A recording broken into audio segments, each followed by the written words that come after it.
गणेश जी को ऐसे ही नहीं कहा जाता है बुद्धि का दाता। इस कथा को सुन आप भी कहेंगे गणपति बप्पा मोरया।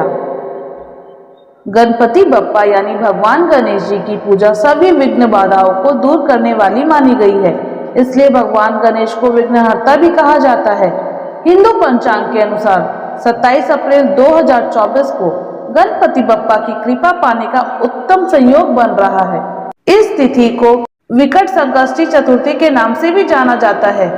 गणेश जी के भक्त इस तिथि का इंतजार बेसब्री से करते हैं ताकि वो इस दिन व्रत पूजा आदि करके भगवान गणेश को प्रसन्न कर सके। इस दिन की विशेष पूजा से जीवन के सभी कष्ट दूर हो जाते हैं और सभी मनोकामनाएं भी पूर्ण होती है। पंचांग के अनुसार विकट संकष्टी का व्रत वैशाख माह के कृष्ण पक्ष की चतुर्थी तिथि को रखा जाएगा, जो 27 अप्रैल 2024 शनिवार को पड़ रहा है।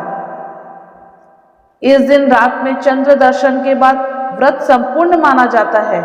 इस दिन गणेश जी का कथा का पाठ भी सर्वोत्तम फल प्रदान करने वाला माना गया है। इस दिन इस कथा को पढ़ा या सुना जा सकता है। इसे पढ़ने और सुनने मात्र से ही आपको इसका फल मिल जाता है। विकट संकष्टी या गणेश संकष्टी की व्रत कथा। पौराणिक कथा के अनुसार एक बार सभी देवी देवताओं के ऊपर भारी संकट आ गया। जब वह खुद से इस संकट का समाधान नहीं कर पाए तो वे सभी भगवान शिव के पास मदद मांगने के लिए गए। भगवान शिव ने गणेश जी और कार्तिकेय से संकट का समाधान करने के लिए कहा, तो दोनों भाइयों ने कहा कि वे आसानी से इसका समाधान कर लेंगे। इस प्रकार शिव जी दुविधा में आ गए। उन्हें किसी एक को भेजना था, तो उन्होंने एक को भेजने के लिए दोनों की परीक्षा ली।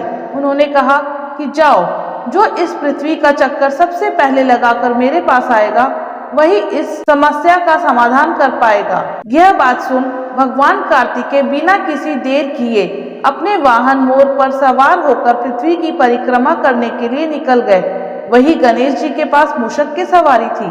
ऐसे में मोर की तुलना में मूषक का जल्दी परिक्रमा करना संभव नहीं था।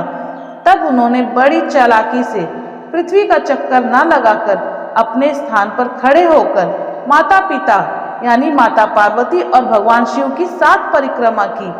जब महादेव ने गणेश जी से पूछा कि उन्होंने ऐसा क्यों किया, तो इस पर गणेश जी बोले, माता पिता के चरणों में ही पूरा संसार होता है, इस वजह से मैंने आपकी परिक्रमा की। यह उत्तर सुन भगवान शिव और माता पार्वती बेहद प्रसन्न हुई और उन्होंने देवताओं का संकट दूर करने के लिए गणेश जी को चुना।